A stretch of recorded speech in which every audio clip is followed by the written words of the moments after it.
Hi, my name is Kelsi, and I was born and raised in Hawaii in the United States. And I came to Upaya actually by chance. I was supposed to be someplace else, but I had some time off and just, I don't know, something brought me here, telling me to come here and do my yoga teacher training.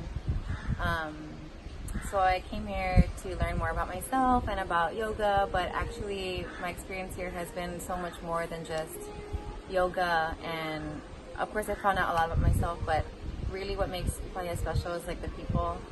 I feel like all the teachers, all the staff are wonderful and really awesome. And then everybody that I've met here, all the other students, like they're my new family. I have so many new brothers and sisters, and there's so many times where we made these super awesome memories and we cry, we laugh together. And I was here for 3 weeks for my 200-hour teacher training, but I had a couple of very difficult things happen, and just to have like the love and support of everybody was really amazing. And we're so close, and I know I'm gonna see these people again. This probably has been one of the most amazing experiences in my life, and I would recommend this to anyone. I mean, from even talking about like food or like living arrangements, everything was really wonderful. And yeah, I love it a lot, and hopefully one day maybe I'll come back.